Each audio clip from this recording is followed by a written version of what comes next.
Praise God. ದೇವರು ನಿಮ್ಮನ್ನು ಆಶೀರ್ವದಿಸಲಿ. ಯೇಸು ಕ್ರಿಸ್ತನ ಹೆಸರಿನಲ್ಲಿ ನಮಗೆ ಶುಭಾಶಯಗಳು. ದೇವರ ನಾಮಕ್ಕೆ ಸ್ತೋತ್ರ. ನಮ್ಮ ಇಂದಿನ ಸಂದೇಶದ ಶೀರ್ಷಿಕೆ, ನಿಮ್ಮ ಜೀವನದಿಂದ ದೇವರನ್ನು ತಳ್ಳುವ ದುರಾಸೆಯ ಸಮಸ್ಯೆ ನಿಮಗೆ ಇದೆಯೇ? ನಾವೊಂದು ದುರಾಸೆಯ ಬಗ್ಗೆ ಕಲಿಯಲಿದ್ದೇವೆ. ದುರಾಸೆ ಕೆಟ್ಟದು ಎಂದು ಬಹುತೇಕ ಎಲ್ಲರಿಗೂ ಗೊತ್ತಿದೆ, ಎಲ್ಲರೂ ಒಪ್ಪುತ್ತಾರೆ. ಆದರೆ ಇದು ಅನೇಕರಲ್ಲಿ ದೌರ್ಬಲ್ಯವಾಗಿದೆ. ಇದು ಅನೇಕ ಅವಿಶ್ವಾಸಿಗಳು ದೇವರ ಕಡೆಗೆ ತಿರುಗಲು ಮತ್ತು ವಿಶ್ವಾಸಿಗಳ ದೇವರಿಂದ ದೂರ ಹೋಗಲು ಇದು ಕಾರಣವಾಗುತ್ತದೆ. ಮತ್ತು ಕ್ರಿಸ್ತನಲ್ಲಿ ಉಳಿಯುವವರು ಅನೇಕರು ಬಾಹ್ಯವಾಗಿ ಆತ್ಮೀಯ ಜನರಂತೆ ಕಾಣುತ್ತಾರೆ, ಆದರೆ ಅವರು ಆಂತರಿಕವಾಗಿ ದೇವರಿಂದ ದೂರ ಜೀವಿಸುತ್ತಾರೆ. ಅದಕ್ಕೆ ಕಾರಣ ಏನೆಂದು ನಿಮಗೆ ಗೊತ್ತಿದೆ. ದುರಾಸೆಯ ಪಾಪ ಇದು ಅನೇಕ ವಿಶ್ವಾಸಿಗಳಲ್ಲಿ ಗಮನಿಸಲಾಗದ ಮತ್ತು ನಿಭಾಯಿಸದ ಪಾಪವಾಗಿದೆ. ಹೀಗೆ ದುರಾಸೆಯು ಅನೇಕ ವಿಶ್ವಾಸಿಗಳ ಜೀವನವನ್ನು ಅವರಿಗೆ ತಿಳಿಯದೆ ನಾಶಪಡಿಸುತ್ತಾ ಇದೆ. ದುರಾಸೆ ಎಂದರೆ ಏನು? ದುರಾಸೆ ಎಂದರೆ ತೃಪ್ತಿಯ ಕೊರತೆ. ಪ್ರಸಂಗಿ 5:10 ಬರೆದಿದೆ, ಬೆಳ್ಳಿಯನ್ನು ಪ್ರೀತಿಸುವವನು ಬೆಳ್ಳಿಯಿಂದ ತೃಪ್ತನಾಗನು, ಸಮೃದ್ಧಿಯನ್ನು ಪ್ರೀತಿಸುವವನು ಸಮೃದ್ಧಿಯಿಂದ ತೃಪ್ತನಾಗಲಾರನು. ಎಫೆಸದವರಿಗೆ 5:5 ಬರೆದಿದೆ, ಜಾರನಿಗಾಗಲಿ ದುರಾಚಾರಿಗಾಗಲಿ ಮತ್ತು ವಿಗ್ರಹಾರಾಧಕನಾಗಿರುವ ಲೋಭಿಗಾಗಲಿ. ಲೋಭಿ ಅಂದರೆ ದುರಾಸೆಯ ಮನುಷ್ಯ. ದುರಾಸೆಯ ಮನುಷ್ಯನು ವಿಗ್ರಹಾರಾಧಕನು ಎಂದು ಇಲ್ಲಿ ಬರೆದಿದೆ. ಮತ್ತು ಅವರಿಗೆ ದೇವರ ರಾಜ್ಯದಲ್ಲಿ ಬಾಧ್ಯತೆ ಇಲ್ಲವೆಂದು ನಿಶ್ಚಯವಾಗಿ ನಾವು ತಿಳಿದುಕೊಳ್ಳಬೇಕು ಅಂತ. ದುರಾಸೆಯು ಹೆಚ್ಚು ಮತ್ತು ಒಳ್ಳೆಯದಕ್ಕಾಗಿಯ ಬಯಕೆಯಾಗಿದೆ. ನಮಗಿದ್ರೂ ಮತ್ತು ನಮಗೆ ಇನ್ನೂ ಒಳ್ಳೆಯದು ಬೇಕು ಅಂತ, ಈ ಲೋಕದಿಂದ ನಮಗೆ ಒಳ್ಳೆಯದು ಬೇಕು ಅಂತ ಬಯಕೆ. ಅದು ಮತ್ತು ದೇವರು ಮತ್ತು ಶಾಶ್ವತೆಯನ್ನು ನಿರ್ಲಕ್ಷಿಸುವಾಗ ಹೆಚ್ಚು ಹಣ, ಆಸ್ತಿಗಳು, ವಸ್ತುಗಳು, ಸ್ವಯಂ ತೃಪ್ತಿಯನ್ನು ಹೊಂದಿರುವ ಬಯಕೆಯಾಗಿದೆ. ದುರಾಸೆಯು ನಮ್ಮಲ್ಲಿ ಅಡಗಿರುವ ಒಂದು ಪಾಪವಾಗಿದೆ. It's a hidden sin in us. ಮಾರ್ಕನು 7:21-22 ಯೇಸುದೇವರು ಹೃದಯದಿಂದ ಹೊರಬರುವ ಪಾಪಗಳ ದೀರ್ಘ ಪಟ್ಟಿಯನ್ನು ಉಲ್ಲೇಖಿಸುತ್ತಿದ್ದಾರೆ. ನಾನದು ಓದ್ತಾ ಇಲ್ಲ. ಅದು ದುರಾಸೆಯನ್ನು ಒಳಗೊಂಡಿದೆ. ದುರಾಸೆ ಹೃದಯದ ವರ್ತನೆ ಮತ್ತು ಹೃದಯದ ಉದ್ದೇಶಗಳಿಗೆ ಸಂಬಂಧಿಸಿದೆ. ಬಡವರು ಶ್ರೀಮಂತರಂತೆ ದುರಾಸೆ ಹೊಂದಬಹುದು. ಬರೀ ಶ್ರೀಮಂತರಿಗೆಲ್ಲ ದುರಾಸೆ ಇರುವುದು, ಬಡವರಿಗೂ ದುರಾಸೆ ಇದೆ. ದುರಾಸೆಯು ನಮ್ಮ ಜೀವನವನ್ನು ಒಳಗಿನಿಂದ ಹೇಗೆ ಭ್ರಷ್ಟಗೊಳಿಸಬಹುದು ಎಂಬುದನ್ನು ದೇವರು ಅನೇಕ ರೀತಿಯಲ್ಲಿ ಎಚ್ಚರಿಸುತ್ತಾನೆ. ನಮಗೆ ದುರಾಸೆ ಹೇಗೆ ನಮ್ಮನ್ನು ಕೆಡಿಸುತ್ತದೆ ಅಂತ. ಮತ್ತೆ ಜ್ಞಾನೋಕ್ತಿಗಳು 28-25 ದುರಾಸೆಯ ಜನರ ಗುಣಲಕ್ಷಣಗಳ ಬಗ್ಗೆ ವಿವರಿಸಲಾಗಿದೆ. ಈ ವಾಕ್ಯ ಹೀಗೆ ನಾವು ಓದುತ್ತೇವೆ: ಆಸೆ ಬಡುಕನು, ಕಲಹವನ್ನು ಎಬ್ಬಿಸುವನು, ಕರ್ತನಲ್ಲಿ ಭರವಸೆ ಇಡುವವನು ಪುಷ್ಟನಾಗುವನು. ಮತ್ತೆ ಜ್ಞಾನೋಕ್ತಿಗಳು 15:27 ಬರೆದಿದೆ, ದುರ್ಲಾಭಾಪೇಕ್ಷಕನು ಸ್ವಂತ ಮನೆಯನ್ನು ಬಾಧಿಸುವನು, ಲಂಚವನ್ನು ಒಪ್ಪಿಸದವನು ಸುಖವಾಗಿ ಬಾಳುವನು. ಲಂಚ ಯಾಕೆ ಜನ ತಕ್ಕೊಳ್ಳೋದು? ಅವರಿಗೆ ಇನ್ನೂ ಬೇಕು, ದುಡ್ಡು ಇನ್ನೂ ಬೇಕು. ಲಂಚ ತಪ್ಪು, ಅದು ಕೆಟ್ಟದು ಅಂತ ಎಲ್ಲರಿಗೂ ಗೊತ್ತು. ಆದರೆ ಅವರಿಗಿರುವುದಕ್ಕಿಂತ ಜಾಸ್ತಿ ಬೇಕು ಅಂತ ತಿಳ್ಕೊಂಡು ತಕ್ಕೊಳ್ಳುವುದೇ ಲಂಚ. ಲಂಚ ನಾವು ತಕ್ಕೊಂಡಿಲ್ಲ ಅಂದರೆ ನಮಗೆ ಸುಖವಾಗಿ ಬಾಳಕ್ಕಾಗತ್ತೆ, ಅಲ್ಲಾಂದರೆ ನಮ್ಮ ಸ್ವಂತ ಮನೆಯನ್ನು ಬಾಧಿಸುತ್ತದೆ ಅಂತ ಇದು ಇಲ್ಲಿ ಬರೆದಿದೆ. ದುರಾಸೆಯ ಜನರು ಅನೇಕ ಕಾರಣಗಳಿಗಾಗಿ ಇತರರನ್ನು ದೂಷಿಸುತ್ತಾರೆ ಮತ್ತು ಕಲಹವನ್ನು ಹುಟ್ಟು ಹಾಕುತ್ತಾರೆ. ದುರಾಸೆಗಳ ಮೂಲಕ ಕಲಹವನ್ನು ಹುಟ್ಟು ಹಾಕುವ ದುರಾಸೆಯ ಜನರ ಲಕ್ಷಣವಾಗಿದೆ. ನಿಮಗೆ ದುರಾಸೆ ಇದೆ ಎಂದು ಹೇಗೆ ಗೊತ್ತು? ಒಂದು ಲಕ್ಷಣ ಇದರಲ್ಲಿ ಬರೆದಿದೆ, ಅಂದರೆ ನೀವು ದೂರು ನೀಡುತ್ತೀರಾ. ಬರೀ ದೂರು ನೀಡುವುದಲ್ಲ, ದೂರು ನೀಡಿದ ಮೇಲೆ ಕಲಹವನ್ನು ಉಂಟು ಮಾಡುತ್ತೀರಿ. ಅಂತಹ ಜನರು ಕೇವಲ ದೂರು ನೀಡುವುದಲ್ಲ, ಎಲ್ಲರೂ ದೂರು ನೀಡುತ್ತಾರೆ, ಮತ್ತೆ ಅವರು ಬರೀ ದೂರು ನೀಡುವುದಲ್ಲ, ಕಲಹವನ್ನು ಉಂಟು ಮಾಡುತ್ತಾರೆ. ಅದೇ ಸಮಯದಲ್ಲಿ ಅವರು ಹೋರಾಟವನ್ನು ಪ್ರಚೋದಿಸುತ್ತಾರೆ. ಏಕೆಂದರೆ ಇತರರನ್ನು ಕ್ಷಮಿಸುವುದು ಅವರಿಗೆ ಅಷ್ಟು ಸುಲಭವಲ್ಲ. ಅವರು ಹೃದಯದಲ್ಲಿ ಕೆಟ್ಟ ಖಾತೆಯನ್ನು ಇಟ್ಟುಕೊಳ್ಳುತ್ತಾರೆ ಮತ್ತು ಇದರ ಮೇಲೆ ಬಲವಾಗಿ ಮನನೊಂದಿರುತ್ತಾರೆ. ಇದಕ್ಕೆ ಅವರು ಜಗಳವನ್ನು ಆಡುತ್ತಾರೆ. ಇಂಥ ಒಂದು ಕ್ಯಾರೆಕ್ಟರ್ ನಿಮ್ಮಲ್ಲಿ ಇದ್ದರೆ ನೀವು ಅರ್ಥ ಮಾಡ್ಕೋಬೇಕು, ನಿಮಗೆ ದುರಾಸೆಯ ಪಾಪ ಇದೆ, ಅದು ನೀವು ನಿಭಾಯಿಸಬೇಕು. ಹಣ ಮತ್ತು ಖ್ಯಾತಿಗಾಗಿ ದುರಾಸೆಯ ಮನಸ್ಥಿತಿಗೆ ಬಲಿಯಾಗಬೇಡ ಎಂದು ಪೌಲನು ಮತ್ತು ಪೇತ್ರನು ಚರ್ಚ್ ನಾಯಕರಿಗೆ ಎಚ್ಚರಿಕೆ ನೀಡಲಾಯಿತು. ಮೊದಲನೇ ತಿಮೋಥೆಯನು 3:8, ತೀತನು 1:7, 1ನೇ ಪೇತ್ರನು 5:2 ಮತ್ತು 2ನೇ ಪೇತ್ರನು 2:14-15 ಪೀಟರು ಅಂತಹ ನಾಯಕರನ್ನು ಬಾಲಂಗೆ ಹೋಲಿಸುವ ಮೂಲಕ ಖಂಡಿಸಿದರು. ಅವರ ಹೃದಯಗಳ ದುರಾಸೆಯಲ್ಲಿ ತರಬೇತಿ ಪಡೆದಿದೆ ಎಂದು ಅವರು ಹೇಳುತ್ತಾರೆ. ಈವನ್ ನಾಯಕರು, ದೇವರ ನಾಯಕರಲ್ಲೂ ಈ ದುರಾಸೆ ಇದೆ. ಅವರಿಗೆ ಖ್ಯಾತಿಗಾಗಿ ಅಲ್ಲಾಂದರೆ ಹಣಕ್ಕಾಗಿ ದುರಾಸೆ ಇದೆ. ಅದನ್ನ ಬಗ್ಗೆ ಪೌಲನು ನಾಯಕರಿಗೆ ಖಂಡಿಸುತ್ತಾರೆ. ಇಲ್ಲಿ ಪೌಲನ್ ಏನು ಹೇಳುತ್ತಾರೆ ಅಂದ್ರೆ, ನಾಯಕರಿಗೆ ಬಾಲಂಗೆ ಹೋಲಿಸುವ ಮೂಲಕ ಅವರನ್ನು ಖಂಡಿಸುತ್ತಾರೆ. ದುರಾಸೆಯಿಂದ ಪೇಗನ್ ನಂಬಿಕೆಗೆ ಅವಕಾಶ ಕಲ್ಪಿಸುವ ಅವನ ಇಚ್ಛೆಯ ಬಾಲಂನ ದೋಷವಾಗಿತ್ತು. ಮತ್ತೆ ಅನೇಕ ಚರ್ಚ್ಗಳು ಮತ್ತು ವಿಶ್ವಾಸಿಗಳು ಯೇಸುವನ್ನು ಅನುಸರಿಸಲು ರಾಜ್ಯ ಸುವಾರ್ತೆಯನ್ನು ಅನುಸರಿಸುತ್ತಾರೆ. ಫುಲ್ ಗಾಸ್ಪೆಲ್ ಎಂದು ಬರೆದು ಬಿಟ್ಟು ಅರ್ಥ ಗಾಸ್ಪೆಲ್ ಜನ ನಂಬುತ್ತಾರೆ, ಅರ್ಥ ಗಾಸ್ಪೆಲ್ ಪ್ರೀಚ್ ಮಾಡ್ತಾರೆ. ಯಾಕೆಂದರೆ ವಿಶ್ವಾಸಿಗಳಿಗೆ ಬೈಬಲಲ್ಲಿ ಏನು ಬರೆದಿದ್ದಾರೋ ಅದೆಲ್ಲ ಕೇಳಿಸ್ಕೊಳ್ಳುವುದೂ ಇಷ್ಟ ಇಲ್ಲ, ಮತ್ತೆ ಅದು ಅನುಸರಣೆ ಮಾಡುವುದಕ್ಕೂ ಇಷ್ಟ ಇಲ್ಲ. ವಿಶ್ವಾಸಿಗಳಿಗೆ ದೇವರು ಆಶೀರ್ವಾದ ಮಾಡುತ್ತಾರೆ, ಅಲ್ಲಾಂದ್ರೆ ದೇವರೆಲ್ಲ ಒಳ್ಳೆಯದು ಮಾಡುತ್ತಾರೆ ಎಂದು ಹೇಳುವುದಕ್ಕೆ ಮಾತ್ರ ಇಷ್ಟಪಟ್ಟು ಚರ್ಚಲ್ಲಿ ಬರ್ತಾರೆ. ಆದರೆ ಪಾಸ್ಟರ್ಸು ಪುಲ್ಪಿಟ್ಟಿನಿಂದ ದೇವರ ವಾಕ್ಯಗಳು, ನಾವು ಅನುಸರಣೆ ಮಾಡುವ ವಾಕ್ಯಗಳು ಬೋಧಿಸಿದರೆ ಅವರಿಗೆ ಇಷ್ಟವಾಗುವುದಿಲ್ಲ. ಅದೇ ಬಾಲಂನ ಪ್ರಾಬ್ಲಮ್. ಹಲ್ಲೆಲೂಯಾ. ನಾವು ವಿಶ್ವಾಸಿಗಳಾಗಿ ಬಡತನದಲ್ಲಿ ಬದುಕಬೇಕು ಎಂದು ನಾವು ಕರೆಯಲ್ಪಟ್ಟಿಲ್ಲ. ಆದರೆ ಬೈಬಲ್ ಹೇಳುವುದು ಏನೆಂದರೆ, ನಮ್ಮಲ್ಲಿ ಇರುವ ಅತೃಪ್ತಿ ಅದು ನಾವು ಹೊರಗಾಕಬೇಕು. ನಮಗೆ ಎಷ್ಟಿದೆಯೋ ಅದರಲ್ಲಿ ನಾವು ತೃಪ್ತರಾಗಬೇಕು. ನಾವು ಕೆಲಸ ಮಾಡಬೇಕು ಮತ್ತು ಸಂಪಾದಿಸಬೇಕು ಮತ್ತು ಇದರೊಂದಿಗೆ ಹಂಚಿಕೊಳ್ಳಬೇಕು ಎಂದು ನಮಗೆ ಸಲಹೆ ನೀಡಿದೆ. ಎಫೆಸದವರಿಗೆ 4:28. ನಾವು ಕೆಲಸ ಮಾಡಬೇಕು, ನಮಗೆ ಸಾಕಷ್ಟು ದುಡ್ಡಿರಬೇಕು ಮತ್ತು ನಾವು ಬೇರೆಯವರಿಗೂ ದೇವರ ಕೆಲಸಕ್ಕೂ ಕೊಡುವವರಾಗಿರಬೇಕು. ಅದೇ ಸಮೃದ್ಧಿ. ಮತ್ತು ಹಣ ಜಾಸ್ತಿ ಬೇಕು ಮತ್ತೆ ದೇವರು ಹೇಳುವುದೆಲ್ಲ ಬೇಡ, ಆದರೆ ಹಣ ಮಾತ್ರ ಜಾಸ್ತಿ ಬೇಕು ಅಂದಿದ್ರೆ ಅದು ನಮ್ಮ ದುರಾಸೆ. ಆದರೆ ಕೀರ್ತನೆಗಳು 112:1-3 ನಾವು ಓದುತ್ತೇವೆ, ದೇವರನ್ನು ಹುಡುಕುವವರ ಮನೆಯಲ್ಲಿ ಸಂಪತ್ತಿದೆ, ಮತ್ತೆ ಸಮೃದ್ಧಿ ಇದೆ, ಸಮಾಧಾನ ಇದೆ, ಎಲ್ಲ ಇರುತ್ತದೆ. ಯೇಸುದೇವರು ನಮ್ಮನ್ನು ಕರೆದಿರುವುದು ದೇವರನ್ನು ಹುಡುಕುವುದಕ್ಕೆ. ದೇವರು ಹೇಳಿದರು, ನನ್ನ ರಾಜ್ಯ ಹುಡುಕಿರಿ, ಅದರಿಂದ ನಿಮಗೆ ಎಲ್ಲ ಸಿಗುತ್ತದೆ ಅಂತೆ. ಆದರೆ ವಿಶ್ವಾಸಿಗಳಿಗೆ ಅದು ಮಾತ್ರ ಅರ್ಥವಾಗುವುದಿಲ್ಲ. ದೇವರ ರಾಜ್ಯ ಹುಡುಕುವ ಬದಲು ಅವರು ಈ ಲೋಕದಿಂದ ಎಲ್ಲ ಹುಡುಕುತ್ತಾರೆ. ಅದು ತಪ್ಪು. ಅದು ವಿಶ್ವಾಸಿಗಳಲ್ಲಿ ಇರುವುದು, ಅದು ವಿಶ್ವಾಸಿಗಳ ಒಳಗಡೆ ಇರುವ ದುರಾಸೆ ಅಂತ ಅರ್ಥ. ನೀವಿದು ಅರ್ಥ ಮಾಡ್ಕೋಬೇಕು. ಹಲ್ಲೆಲೂಯಾ. ಮತ್ತು ಶ್ರೀಮಂತರಿಗೆ ಎಲ್ಲವನ್ನೂ ಬಡವರಿಗೆ ಕೊಟ್ಟು ಬದುಕಬೇಕೆಂದು ಬೈಬಲ್ ಸಲಹೆ ನೀಡುತ್ತಿಲ್ಲ. ಆದರೆ ಮೊದಲನೇ ತಿಮೋಥೆಯನು 6:17 ಪೌಲನು ಹೀಗೆ ಬರೆದಿದ್ದಾನೆ, ಇಹಲೋಕ ವಿಷಯದಲ್ಲಿ ಐಶ್ವರ್ಯವುಳ್ಳವರು ಅಹಂಕಾರಿಗಳಾಗಿ ಇರದೆ, ಅಸ್ಥಿರವಾದ ಐಶ್ವರ್ಯದ ಮೇಲೆ ನಿರೀಕ್ಷೆಯನ್ನು ಇಡದೆ, ನಮ್ಮ ಅನುಭೋಗಕ್ಕೋಸ್ಕರ ಎಲ್ಲವನ್ನೂ ಹೇರಳವಾಗಿ ದಯಪಾಲಿಸುವ ದೇವರ ಮೇಲೆ ನಿರೀಕ್ಷೆ ಇಡಬೇಕು. ಇದೇ ಹೇಳಿರುವುದು. ಈ ಲೋಕದಲ್ಲಿ ತುಂಬಾ ಶ್ರೀಮಂತರಿದ್ದಾರೆ, ಅವರಿಗೆ ಅದೆಲ್ಲ ಮಾರಿಬಿಟ್ಟು ಬಡವರಿಗೆ ಕೊಟ್ಟು ಅವರು ಬಡವರ ತರ ಇರಬೇಕು ಅಂದೆಲ್ಲ ಬೈಬಲ್ ಹೇಳ್ತಾ ಇಲ್ಲ. ಆದರೆ ಅವರು ತುಂಬಾ ಅಹಂಕಾರಿಗಳಾಗಬಾರದು ಮತ್ತು ಹಣ ಬೇಕು ಅಂತ ಅವರು ಇರಬಾರದು. ದೇವರಲ್ಲಿ ಭರವಸೆ ಇಟ್ಟು ದೇವರ ರೀತಿಯಲ್ಲಿ ನಡೆಯಬೇಕು ಅಂತ ಸಲಹೆ ಕೊಟ್ಟಿದೆ. ಪ್ರಪಂಚದ ಕಾಳಜಿ ಮತ್ತು ಸಂತೋಷಗಳನ್ನು ತ್ಯಜಿಸದೆ ತನ್ನನ್ನು ಪ್ರೀತಿಸಬಹುದು ಮತ್ತು ಅನುಸರಿಸಬಹುದು ಎಂದು ಭಾವಿಸುವವರ ವಿರುದ್ಧ ಯೇಸು ಎಚ್ಚರಿಕೆ ನೀಡಿದ್ದಾರೆ ಒಂದು ನೀತಿಕತೆಯಲ್ಲಿ. ದೇವರ ಹತ್ರ ಬಂದ ಮೇಲೆ ಹೌದು, ದೇವರಲ್ಲಿ ಪ್ರೀತಿ ಬೇಕು, ದೇವರಲ್ಲಿ ನಂಬಿಕೆ ಇರಬೇಕು, ಚರ್ಚ್ಗೆ ಹೋಗ್ಬೇಕು, ಬೈಬಲ್ ಓದಬೇಕು, ಹಾಡು ಹಾಡಬೇಕು, ಪ್ರಾರ್ಥಿಸಬೇಕು. ಮತ್ತೆ ಟೈಮೆಲ್ಲ ಯೂಸ್ ಮಾಡುವುದು ನಾವೇನು ಈ ಲೋಕದಲ್ಲಿ ಜೀವನ ಮಾಡುವುದಕ್ಕೆ ಅಲ್ಲವೇ? ದೇವರ ರಾಜ್ಯದಲ್ಲಿ ನಾವು ಜೀವನ ಮಾಡುವುದಕ್ಕೆ ನಮಗೇನು ಬೇಕು? ನಮಗೆ ನೀತಿ ಬೇಕು, ಸಂತೋಷ, ಸಮಾಧಾನ ಹೋಲಿ ಸ್ಪಿರಿಟ್ ಅಲ್ಲಿ ಬೇಕು. ಇದಿದ್ರೆ ಮಾತ್ರ ನಮಗೆ ದೇವರ ರಾಜ್ಯದಲ್ಲಿ ಬದುಕಬಹುದು.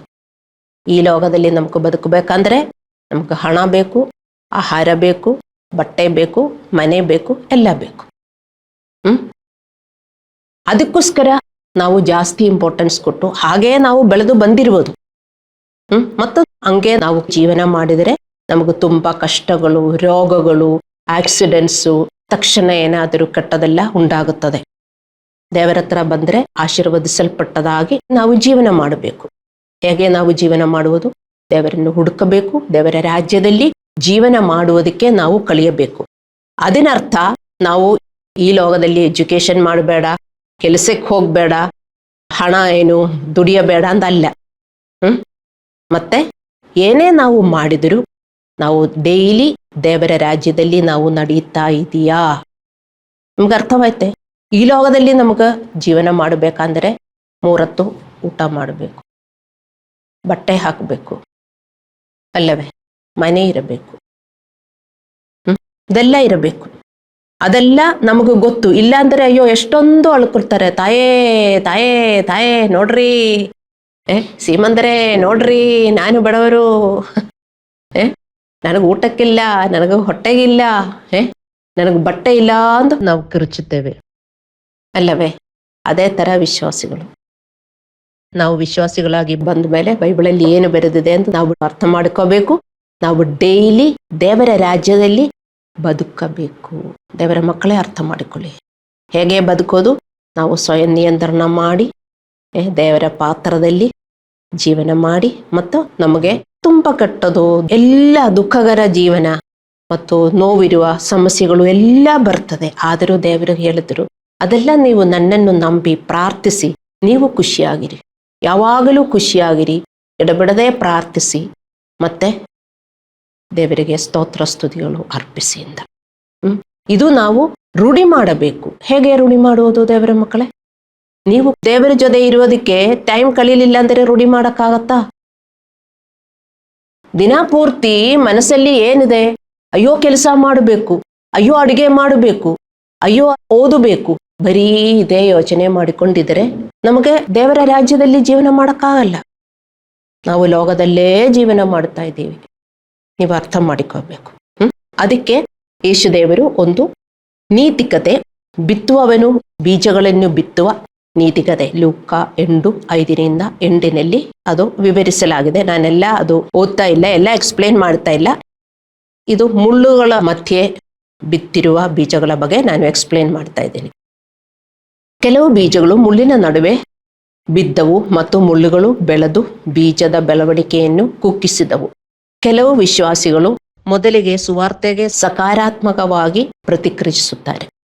ಆದರೆ ಅವರ ಈ ಪ್ರಪಂಚದ ಚಿಂತೆಗಳು, ಶ್ರೀಮಂತಿಕೆಯ ಮೋಸವು ದೇವರ ವಾಕ್ಯವನ್ನು ಅವರಲ್ಲಿ ಫಲವನ್ನು ಕೊಡುವುದಿಲ್ಲ. ಅಂತಹ ವಿಶ್ವಾಸಿಗಳು ದೇವರಿಂದ ಹೆಚ್ಚಾಗಿ ಈ ಪ್ರಪಂಚದ ಸಂತೋಷಗಳನ್ನು ಪ್ರೀತಿಸುತ್ತಾರೆ ಮತ್ತು ಹುಡುಕುತ್ತಾರೆ. ಮುಳ್ಳುಗಳ ಮಧ್ಯೆ ಕೆಲವು ಬೀಜಗಳು ಬಿತ್ತಿದೆ. ಯೇಸುದೇವರು ಹೇಳುತ್ತಾರೆ, ಬಿತ್ತುವವನು ಮುಳ್ಳುಗಳ ಮಧ್ಯೆ ಬೀಜ ಬಿತ್ತುವುದಕ್ಕೆ ಹೋಗಿದಾಗ ಮುಳ್ಳುಗಳ ಮಧ್ಯೆ ಬಿತ್ತಿರುವ ಬೀಜಗಳು ಎಂದಿಗೂ ಫಲ ಉಂಟಾಗುವುದಕ್ಕಾಗುವುದಿಲ್ಲ. ಏನು ಮುಳ್ಳುಗಳು? ಈ ಲೋಕದ ಚಿಂತೆ. ಈ ಲೋಕದಲ್ಲಿ ನನಗೆ ಡೈಲಿ ಜೀವನ ಮಾಡಬೇಕು. ಚರ್ಚ್ ಬರ್ತಾರೆ, ಬೈಬಲ್ ಓದ್ತಾರೆ, ಅವರಿಗೆ ಗೊತ್ತಿದೆ, ಹೌದು ನನ್ನಲ್ಲಿ ನೀತಿ ಬೆಳೆಯಬೇಕು, ಸಂತೋಷ ಸಮಾಧಾನ ನನ್ನಲ್ಲಿ ಬೆಳೆಯಬೇಕು ಅಂತ ಅವರಿಗೂ ಗೊತ್ತಿದೆ. ಪಾಸ್ಟರ್ ಹೇಳಿಕೊಡ್ತಾರೆ, ಅದೆಲ್ಲ ಕೇಳಿಸ್ಕೊಂಡು ಹೋಗ್ತಾರೆ. ಕೇಳಿಸ್ಕೊಂಡು ಹೋಗುವಾಗ ಎಲ್ಲ ಹೌದು ನಾನು ಈ ತರ ಇರಬೇಕು, ಹೌದು ನನಗಿದು ಅನುಸರಣೆ ಮಾಡಬೇಕು ಅಂತವರಿಗೆ ಅನಿಸುತ್ತದೆ. ಆದರೆ ಅವರ ಅನುಸರಣೆ ಮಾಡುವುದಿಲ್ಲ. ನೀವು ಅಂಧ ವಿಶ್ವಾಸಿಗಳಾದರೆ ಅರ್ಥ ಮಾಡಿಕೊಳ್ಳಿ, ನಿಮ್ಮಲ್ಲಿ ದುರಾಸೆ ಇದೆ. ಅದಕ್ಕೆ ನಿಮಗೆ ಇದು ಅರ್ಥವಾಗುವುದಿಲ್ಲ. ನೀವು ಜಾಸ್ತಿ ಈ ಲೋಕದ ಚಿಂತೆಯಲ್ಲಿ ಜೀವನ ಮಾಡುತ್ತೀರಿ. ಈ ನೀತಿಕತೆಯಲ್ಲಿ ಮುಳ್ಳುಗಳು ನಮ್ಮ ಹೃದಯದ ಚಿಂತಗಳು, ಸ್ವಾರ್ಥಿ ಮತ್ತು ಪಾಪದ ಆಲೋಚನೆಗಳು, ಆಸೆಗಳು, ಹಣದ ಪ್ರೀತಿ, ಹಣ ಗೆಲ್ಲಿಸುವ ಆಸೆ ಇದನ್ನು ಪ್ರತಿನಿಧಿಸುತ್ತದೆ. ಇವುಗಳು ದೇವರ ವಾಕ್ಯಗಳು ನಮ್ಮಲ್ಲಿ ಬೆಳೆಯುವುದನ್ನು ಬಿಡುವುದಿಲ್ಲ. ವಿಶ್ವಾಸಿಗಳು ದೈವಿಕ ವಿಷಯಗಳಿಗಿಂತ ಪ್ರಾಪಂಚಿಕ ವಸ್ತುಗಳು ಹೆಚ್ಚು ಅಪೇಕ್ಷಿಸಿದರೆ ಅವರು ದುರಾಸೆಯ ವಿಶ್ವಾಸಿಗಳು. ನಾವು ಅರ್ಥ ಮಾಡಿಕೋಬೇಕು. ಹೌದು, ಬೈಬಲ್ ಓದುವಾಗಲೂ ನೀವು ಪಾಸ್ಟರ್ನ ಕೇಳಿಸ್ಕೊಳ್ಳುವಾಗಲೂ ನಿಮಗೆ ಅನಿಸುತ್ತೆ, ಹೌದು ನಾನು ಇದೇ ಥರ ಇರಬೇಕು, ನಾನು ಇರುತ್ತೇನೆ. ನೀವು ಹಂಗೆ ಎಲ್ಲ ದೃಢವಾಗಿ ಯೋಚನೆ ಮಾಡಿಕೊಂಡು ಇಲ್ಲಿಂದ ಹೋಗ್ತೀರಿ. ಆದರೆ ನಿಮಗೆ ಇದು ತಡ್ಕೊಳ್ಳೋಕ್ಕೆ ಆಗಲ್ಲ. ಒಂದು ಪ್ರಾಬ್ಲಮ್ ನಿಮ್ಮ ಮನೆಯಲ್ಲಿ ಬರ್ತದೆ. ಅಲ್ಲಾಂದ್ರೆ ಏನಾದರೂ ಪ್ರಾಬ್ಲಮ್ ಬಂದಾಗ ನೀವು ಹಳೇ ತರ ಜೀವನ ಮಾಡ್ತೀರಿ. ನೀವೇನು ಕೇಳಿಸ್ಕೊಳ್ಳುತ್ತೀರೋ ಅದೇ ತರ ಜೀವನ ಮಾಡುವುದಕ್ಕೆ ದೇವರು ನಿಮ್ಮನ್ನು ಜ್ಞಾಪಿಸುತ್ತಾರೆ, ಆದರೂ ನೀವು ಮಾಡುವುದಿಲ್ಲ. ನೀವು ಇಂತಹ ವಿಶ್ವಾಸಿಗಳಾದರೆ ಅರ್ಥ ಮಾಡಿಕೊಳ್ಳಿ, ನೀವು ಮುಳ್ಳುಗಳ ಮಧ್ಯೆ ಬಿದ್ದಿರುವ ಬೀಜಗಳಂತೆ. ಆ ಮುಳ್ಳುಗಳು ನೀವು ತೆಗೆಯಬೇಕು. ನೀವು ತೆಗಿಲಿಲ್ಲದಿದ್ದರೆ ನಿಮಗೆ ಎಂದಿಗೂ ಫಲ ಕೊಡುವುದಕ್ಕೆ ಆಗುವುದಿಲ್ಲ ಮತ್ತು ನಿಮಗೆ ದೇವರ ರಾಜ್ಯದಲ್ಲಿ ಸ್ಥಾನ ಇಲ್ಲ ಅಂತ ಬೈಬಲಲ್ಲಿ ಬರೆದಿದೆ. ಹಲ್ಲೆಲೂಯಾ. ನಮ್ಮ ಹೃದಯದ ಬಯಕೆಯು ಮೊದಲು ಹೆಚ್ಚಿನ ದೈವಿಕ ವಿಷಯಗಳನ್ನು ಹೊಂದಿರಬೇಕು. ನಮ್ಮ ಹೃದಯದ ವರ್ತನೆ ಬದಲಾಗಿದರೆ ಮಾತ್ರ ನಾವು ಜೀವನದಲ್ಲಿ ಆಶೀರ್ವದಿಸುತ್ತೇವೆ. ದೇವರು ಪ್ರಯತ್ನಿಸುತ್ತಿರುವುದು ಅದನ್ನೇ. ದೇವರ ಮಕ್ಕಳ ಯಾಕೆ ದೇವರು ಹೇಳುವುದು? ನಾವು ಅವರ ರಾಜ್ಯ ಹುಡುಕಬೇಕು, ಅವರ ತರ ಇರಬೇಕು, ನಮ್ಮ ಹೃದಯ ಶುದ್ಧೀಕರಿಸಬೇಕು ಅಂತ ಯಾಕೆ ದೇವರು ಹೇಳುತ್ತಾರೆ ಅಂತ ನೀವು ಅರ್ಥ ಮಾಡಿಕೋಬೇಕು. ಯಾಕೆ ನಾನು ಚೇಂಜ್ ಆಗಬೇಕು, ಅಲ್ಲಾಂದ್ರೆ ನೀವು ಚೇಂಜ್ ಆಗಬೇಕು. ಯಾಕೆ ನನಗಿದೇ ತರ ನಡೆಯೋದಕ್ಕಾಗಲ್ವಾ? ನಾನು ಹಿಂಗೆ ಇರ್ತೀನಿ, ಆದರೂ ಯೇಸು ದೇವರು ಇದೆಲ್ಲ ನನ್ನನ್ನು ಕ್ಷಮಿಸ್ಬಿಟ್ಟು ನನಗೆ ಆಶೀರ್ವಾದ ಕೊಡಬೇಕು ಅಂತ ತುಂಬ ಜನರು ಬಯಸುತ್ತಾರೆ. ದೇವರ ಹಾಗೆ ಮಾಡುವುದಿಲ್ಲ. ಅದಕ್ಕೆಲ್ಲ ನಮ್ಮನ್ನು ಕರೆದಿರುವುದು. ಏಕೆಂದರೆ ನಾವು ಬದಲಾಗಬೇಕು. ನಮ್ಮ ಪಾಪಗಳು ನಮಗೆ ಒಳ್ಳೆಯದನ್ನು ತರುವುದಿಲ್ಲ. ನಮ್ಮಲ್ಲೆಲ್ಲ ಪಾಪಗಳಿದೆ. ನಾವು ಕ್ರಿಶ್ಚಿಯನ್ನರಾಗಿ ಯೇಸುದೇವರ ಹತ್ರ ಬಂದ ಮೇಲೆ ಮಾತ್ರ ಪಾಪಗಳ ಬಗ್ಗೆ ನಮಗೆ ಜ್ಞಾನ ಬಂದಿರುವುದು. ಅದಕ್ಕೆ ಮುಂಚೆ ನಮಗೆ ಪಾಪಗಳ ಬಗ್ಗೆ ಜ್ಞಾನ ಬರಲಿಲ್ಲ. ಈಗಲೂ ವಿಶ್ವಾಸಿಗಳು ಪಾಪಗಳ ಬಗ್ಗೆ ಜ್ಞಾನ ಇಲ್ಲದೆ ಜೀವನ ಮಾಡುತ್ತಾರೆ, ಅಲ್ಲವೇ? ನೀನು ಹೊಡೆದ್ರೆ ನಾನು ಹೊಡಿತೀನಿ, ನೀನು ನನ್ನ ಬೈದ್ರೆ ನಾನು ಬೈತೀನಿ, ಗಂಡ ಹೆಂಡತಿ ಜಗಳ, ಮಕ್ಕಳು ಎಲ್ಲರೂ ಜಗಳ. ಹಿಂಗೆ ನಾವು ಜೀವನ ಮಾಡಿದರೆ ಒಬ್ಬರಿಂದ ಒಬ್ಬರು ನಾಶವಾಗುತ್ತೇವೆ ಅಂತ ಬೈಬಲಲ್ಲಿ ಬರೆದಿದೆ, ಅಲ್ಲವೇ? ಒಬ್ಬರಿಂದ ಒಬ್ಬರು ನಾವು ನಾಶ ಮಾಡುವುದು. ಅದಕ್ಕೆ ನಾವೇನು ಯೋಚಿಸುತ್ತೇವೆ? ಪಕ್ಕದ ಮನೆಯವರಿಗೆ ವಿಚ್ ಕ್ರಾಫ್ಟ್ ಮಾಡಿದ್ದಾರೆ, ಅವರಿಗೆ ಹೊಟ್ಟೆ ಕಿಚ್ಚು, ಅದಕ್ಕೆ ನನ್ನ ಮನೆಯಲ್ಲಿ ಏನೂ ಆಗುವುದಿಲ್ಲ. ನನಗೂ ಸ್ವಲ್ಪ ಒಳ್ಳೆಯದಾಗಿದರೆ ಅವರಿಗೆ ಹೊಟ್ಟೆ ಕಿಚ್ಚು ಎಲ್ಲರಿಗೂ ಬರ್ತದೆ. ನಿಮಗೂ ಇಲ್ಲ ಹೊಟ್ಟೆ ಕಿಚ್ಚು? ಯಾರಾದರೂ ಪ್ರೋಗ್ರೆಸ್ ಆದರೆ ನಿಮಗೂ ಹೊಟ್ಟೆ ಕಿಚ್ಚಿದೆ. ಆದರೆ ನೀವು ಯೇಸುದೇವರಲ್ಲಿ ಬಂದು ಹೊಟ್ಟೆ ಕಿಚ್ಚು ತಪ್ಪು ಎಂದು ನೀವು ಅರ್ಥ ಮಾಡಿಕೊಂಡು ನೀವು ಅದನ್ನು ತೆಗೆದುಹಾಕಬೇಕು. ನೀವೇ ಹಾಕ್ತಾ ಇಲ್ಲ. ಈ ಪಾಪಗಳೆಲ್ಲ ನಮ್ಮಲ್ಲಿ ಇದ್ರೆ ನಮಗೆ ಒಳ್ಳೆಯದಾಗುವುದಿಲ್ಲ ದೇವರ ಮಕ್ಕಳೇ. ಅದು ಬರೀ ಕ್ರಿಶ್ಚಿಯನ್ನರಿಗಲ್ಲ, ಈ ಲೋಕದಲ್ಲಿ ಯಾರಿಗೂ. ನಾವು ದೇವರಿಗೆ ಸ್ತೋತ್ರ ಮಾಡಬೇಕು. ದೇವರ ಹತ್ರ ಬಂದಿದ್ದೇವೆ, ನಮಗೆ ಇದಕ್ಕೆ ತಿಳುವಳಿಕೆ ಸಿಗಿದೆ. ದೇವರ ಅದಕ್ಕೆ ಎಲ್ಲಾ ಸಹಾಯನೂ ನಮಗೆ ಮಾಡುತ್ತಾರೆ. ಅದು ನಾವು ಮಾಡಿದರೆ ಮಾತ್ರ ನಮಗೆ ಆಶೀರ್ವಾದ ಉಂಟಾಗುತ್ತದೆ. ಇಲ್ಲದಿದ್ದರೆ ನಮಗೇನು ಆಶೀರ್ವಾದ ಉಂಟಾಗುವುದಿಲ್ಲ. ನಾವೆಷ್ಟು ಪ್ರಾರ್ಥಿಸಿದ್ರೂ ನಮಗೂ ಬೇಕಾದದನ್ನು ಸಿಗುವುದಿಲ್ಲ. ಹಲ್ಲೆಲೂಯಾ. ಮತ್ತಾಯ 6:19-21 ಯೇಸುದೇವರು ಹೇಳಿದರು, ನಾವು ಸ್ವರ್ಗದಲ್ಲಿ ನಿಧಿಯನ್ನು ಮಾಡಬೇಕು ಅಂತ. ನಮ್ಮ ಸಂಪತ್ತು ಎಲ್ಲಿ ಇದೆಯೋ ಅಲ್ಲಿ ನಮ್ಮ ಹೃದಯವು ಇರುತ್ತದೆ. ಯೇಸುದೇವರು ಯಾಕೆ ಹೇಳಿದ್ರು ನಿಮಗೆ ಸ್ವರ್ಗದಲ್ಲಿ ನಿಧಿ ಇರಬೇಕು? ನಮಗೆ ಸ್ವರ್ಗದಲ್ಲಿ ನಿಧಿ ಇದ್ದರೆ ಮಾತ್ರ ನಾವು ಚೇಂಜ್ ಆಗಿರುವುದು. ನಾವು ಸ್ವರ್ಗದಲ್ಲಿ ಡಿಪಾಸಿಟ್ ಮಾಡುವುದು ಏನು? ನಮ್ಮ ಒಳ್ಳೆಯ ಪಾತ್ರಗಳು, ನಾವು ಸೋಳನ್ನು ದೇವರ ಹತ್ರ ಸೇರಿಸೋದು, ದೇವರ ಕೆಲಸ ಮಾಡುವುದು, ಇದೇ ಸ್ವರ್ಗದಲ್ಲಿ ನಾವು ಮಾಡುವ ನಿಧಿ. ನೀವಿದು ಯಾವುದೂ ಮಾಡ್ತಾ ಇಲ್ಲದಿದ್ದರೆ ನಿಮ್ಗೆ ಸ್ವರ್ಗದಲ್ಲಿ ನಿಧಿ ಇಲ್ಲ ಅಂತ ಅರ್ಥ ಮಾಡ್ಕೋಬೇಕು. ಈಗ ತಾನೇ ನಾವೊಂದು ಹಾಡು ಹಾಡಿರೋದು, ದೇವರೇ ನಿನ್ನ ಸೇವೆಗಾಗಿ ಕರೆದಿರುವುದಕ್ಕಾಗಿ ಧನ್ಯವಾದ ಅಂತ. ಅಲ್ಲವೇ? ದೇವರನ್ನು ಸೇವಿಸಿ ದೇವರಿಗೆ ಸೇವೆ ಮಾಡಿ ನಮಗೆ ಜೀವನ ಮಾಡಬೇಕು ಅಂದ್ರೆ ಎಷ್ಟೊಂದು ಅದೃಷ್ಟವಂತವರು ನಾವು ದೇವರ ಮಕ್ಕಳೇ. ನಿಮಗೆ ಅರ್ಥವಾಯ್ತಾ? ನೀವು ತಿಳ್ಕೊಳ್ಳಬಾರದು, ಓ ದೇವರನ್ನು ಸೇವಿಸಬೇಕಾ, ನನಗೆ ಬೇರೆ ಕೆಲಸ ಇದೆ, ಯಾವತ್ತೂ ಹೇಳಬಾರದು. ನೀವೊಂದು ದೊಡ್ಡ ಕಂಪನಿಯಲ್ಲಿ ನೀವು ಸೇರಿದರೆ ನೀವು ಹೇಳುವುದಿಲ್ಲ, ಅಯ್ಯೋ ನಾನು ವರ್ಕ್ ಮಾಡುವುದು ಇಂತಹ ದೊಡ್ಡ ಕಂಪನಿಯಲ್ಲಿ, ನಾನು ಅಲ್ಲಿ ಜನರಲ್ ಮ್ಯಾನೇಜರ್ ಆಗಿದ್ದೀನಿ, ಅಲ್ಲಾಂದ್ರೆ ಅವರ ಅಸಿಸ್ಟೆಂಟ್ ಆಗಿದ್ದೀನಿ, ಎಷ್ಟು ಗರ್ವಿನಿಂದ ನೀವು ಹೇಳ್ತೀರಾ. ಮತ್ತೆ ಇಲ್ಲಿ ನಮಗೆ ದೇವರ ಕೆಲಸ ಮಾಡ್ತೀನಿ ಎಂದು ಹೇಳಕ್ಕೆ ಎಲ್ಲರಿಗೂ ಸ್ವಲ್ಪ ಡಿಗ್ರೇಡೇಷನ್. ಅದಕ್ಕೆ ಯಾರು ಮಾಡುವುದೂ ಇಲ್ಲ. ಅಲ್ಲಾಂದ್ರೆ ನನಗೆ ದೇವರ ಕೆಲಸ ಇದೆ, ನಾನು ಇವತ್ತು ನಿಮ್ಮ ಪಾರ್ಟಿಗೆ ಬರಲ್ಲ ಅಂತ ನಿಮ್ಗೆ ಹೇಳಕ್ಕೂ ಆಗಲ್ಲ. ನಂಟರೆಲ್ಲರೂ ಕರೀತಾರೆ, ಅಲ್ಲಿ ಫಂಕ್ಷನ್ ಇದೆ, ಅಲ್ಲಾಂದ್ರೆ ಅದಿದೆ ಇದಿದೆ ಅಂತ ಹೇಳಿ. ನಿಮಗೆ ಆಫೀಸಲ್ಲಿ ಕೆಲಸ ಇದ್ರೆ ನೀವು ಲೀವ್ ಸಿಕ್ಕಲಿಲ್ಲ ಅಂದ್ರೆ ನೀವು ಹೋಗ್ತೀರಾ? ಇಲ್ಲ. ನೀವು ಖಂಡಿತ ಹೇಳ್ತೀರಿ, ಇಲ್ಲ ನನಗೆ ಆಫೀಸಿಂದ ಲೀವ್ ಸಿಕ್ಕಲ್ಲ ಅಂತ ಹೇಳ್ತೀರಿ. ಮತ್ತೆ ದೇವರ ಕೆಲಸ ಮಾಡುವುದಾದರೆ ಅದೆಲ್ಲ ಬಿಟ್ಬಿಟ್ಟು ಪಾಸ್ಟ್ರೇ ನಾನು ಊರಿಗೆ ಹೋಗ್ತಾ ಇದ್ದೀನಿ. ಪಾಸ್ಟರ್ ಮಾತ್ರ ಯಾವಾಗಲೂ 365 ಡೇಸ್ ಪುಲ್ಪಿಟ್ಟಿನ ಹಿಂದೆ ನಿಂತ್ಕೊಂಡು ಪ್ರೀಚ್ ಮಾಡಬೇಕು. ಅರ್ಥ ಮಾಡಿಕೊಳ್ಳಿ ದೇವರ ಮಕ್ಕಳೇ. ನೀವು ಅವರಿಗೆ ಹೇಳಬೇಕು, ಇಲ್ಲ ನನಗೆ ದೇವರ ಕೆಲಸ ಇದೆ, ಬರಕ್ಕಾಗಲ್ಲ ಅಂತ. ನಾನು ಹಂಗೆ ಹೇಳುವುದು. ನೀವು ನನ್ನನ್ನು ಯಾಕೆ ಯಾವಾಗಲೂ ಇಲ್ಲಿ ನೋಡುವುದು? ಯಾರಾದರೂ ಕರೆದ್ರೆ ನನಗೆ ದೇವರ ಕೆಲಸ ಬಿಟ್ಟು ನಾನೆಲ್ಲೂ ಹೋಗಲ್ಲ. ಅವರಿಗೆ ನಾನು ಹೇಳ್ತೀನಿ, ನನಗೆ ದೇವರ ಕೆಲಸ ಇದೆ, ನನಗೆ ಬರಕ್ಕಾಗಲ್ಲ ಅಂತ. ಏನಾದರೂ ಅನ್ಕೊಳ್ಳಿ.